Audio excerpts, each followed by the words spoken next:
بسم اللہ الرحمن الرحیم۔ حضرت ابو ہریرہ رضی اللہ عنہ روایت کرتے ہیں کہ رسول اللہ صلی اللہ علیہ وسلم نے ان کو زکوٰۃ کے مال پر نگران مقرر فرمایا۔ ایک شخص آیا اور مٹھی بھر کر لے جانے لگا۔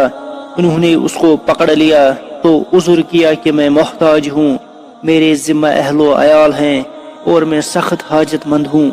حضرت ابو ہریرہ رضی اللہ عنہ نے اس کو چھوڑ دیا۔ صبح ہوئی تو اللہ کے نبی نے ان سے پوچھا کہ وہ تمہارا قیدی کا کیا ہوا؟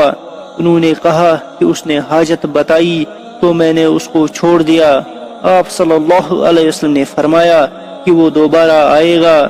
چنانچہ وہ دوسری رات بھی آیا اور مٹھی بھر کر لے جانے لگا تو حضرت ابو ہریرہ رضی اللہ عنہ نے پھر اس کو پکڑ لیا۔ اس نے پھر وہی اپنی حاجت اور ضرورت کا اظہار کیا تو انہوں نے چھوڑ دیا۔ نبی کریم صلی اللہ علیہ وسلم نے صبح پھر پوچھا اور حضرت ابو ہریرہ رضی اللہ عنہ نے وہی جواب دیا۔ آپ صلی اللہ علیہ وسلم نے فرمایا کہ وہ پھر آئے گا، اور اسی طرح پھر تیسری رات بھی وہ آیا تو حضرت ابو ہریرہ رضی اللہ عنہ نے اس کو پکڑ لیا اور فرمایا کہ میں تجھے نہیں چھوڑوں گا، تو بار بار وعدہ کرتا ہے کہ نہیں آؤں گا مگر پھر وہی حرکت کرتا ہے، میں تجھے رسول اللہ صلی اللہ علیہ وسلم کے سامنے پیش کروں گا۔ پھر اس پر اس نے کہا کہ اگر تم مجھے چھوڑ دو تو میں تم کو کچھ کلمات سکھاتا ہوں جو تم کو نفع دیں گے۔ حضرت ابو ہریرہ رضی اللہ عنہ نے پوچھا کہ وہ کیا ہیں؟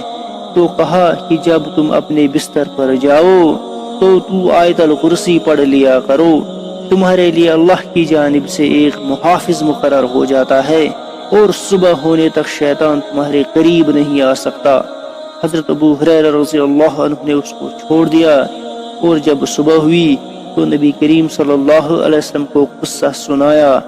آپ صلی اللہ علیہ وسلم نے فرمایا کہ اس نے سچ کہا اگرچہ کہ وہ جھوٹا ہے، کیا جانتے ہو کہ وہ کون تھا؟ حضرت ابو ہریرہ رضی اللہ عنہ نے کہا کہ نہیں۔ آپ صلی اللہ علیہ وسلم نے فرمایا کہ وہ شیطان تھا۔